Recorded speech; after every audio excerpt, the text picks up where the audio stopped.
de los padres pobres que tenían que de alguna manera tener esa ayuda, de muchachos que estudiaban y trabajaban, como lo éramos quienes teníamos la posibilidad de encontrarnos y de reencontrarnos. Él no, él aún más.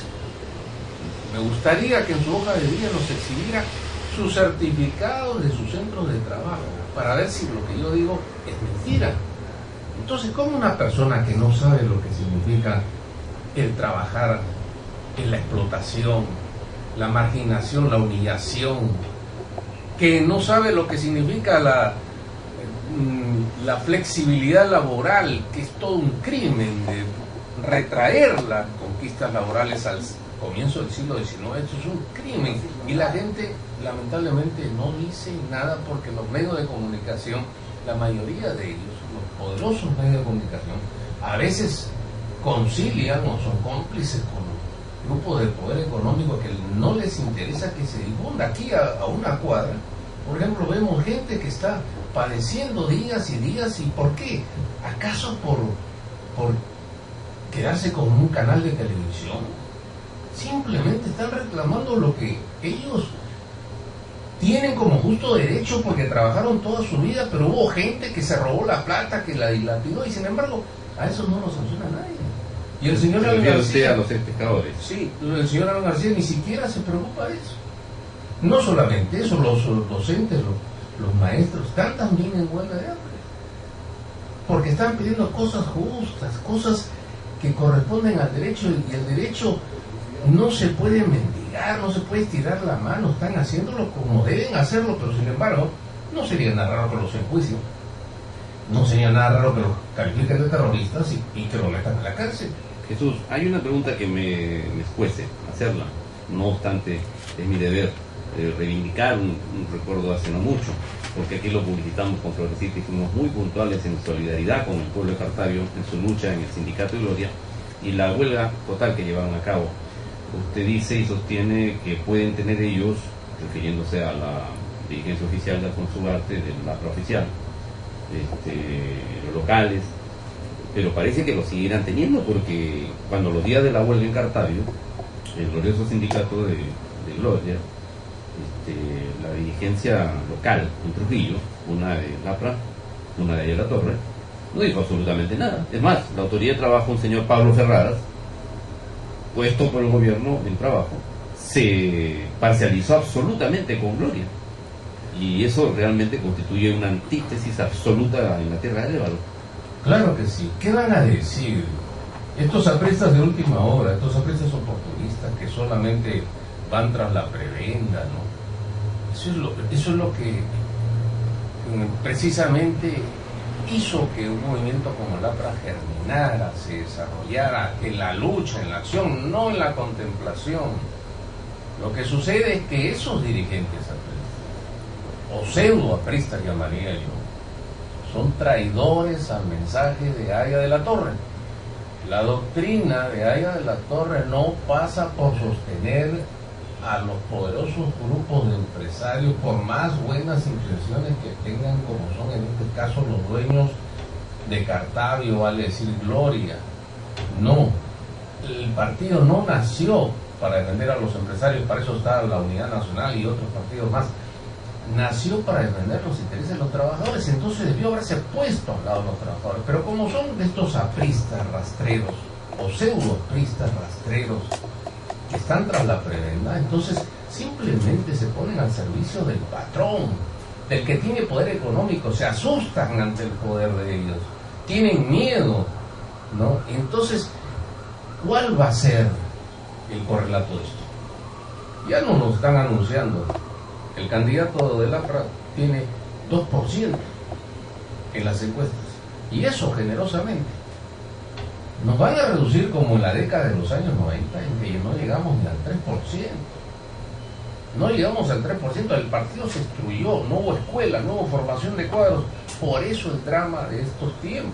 Perdón, Jesús, aparentemente estaríamos contemplando una candidatura no nata, pero a pocos meses de la turbulencia electoral presidencial, hecha para perder.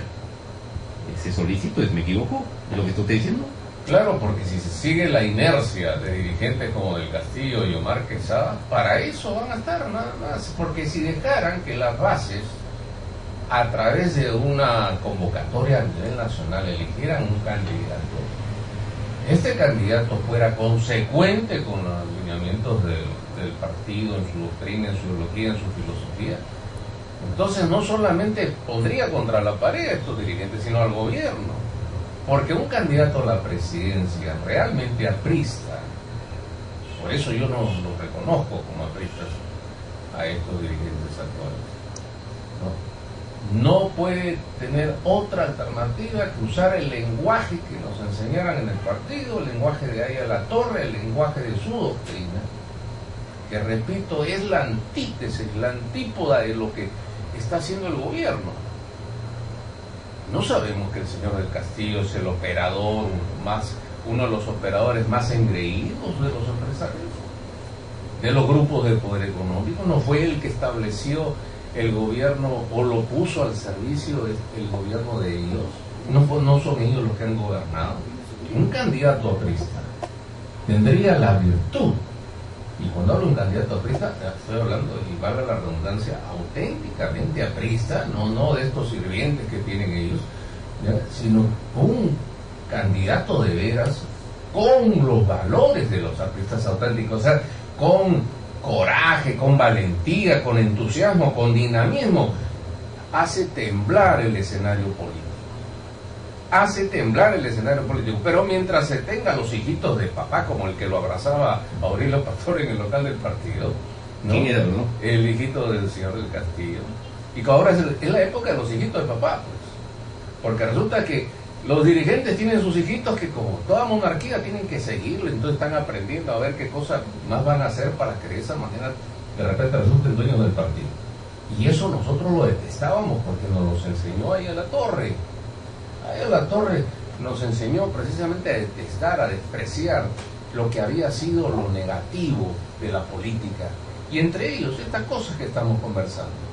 Y ha salido a relucir esto de los hijitos de papá, que tendrían que rendir cuentas, dicho sea de paso, por todas las cosas que están haciendo en los ministerios. Son expertos para empezar en lobbies, entre otras cosas, ¿no? Jesús, hasta 1985, o sea, cuando recién comenzaba el gobierno del señor García, la primera desastrosa administración, a Lapa se le podía echar la culpa de muchas cosas, pero no de ser un partido o gente ladrona.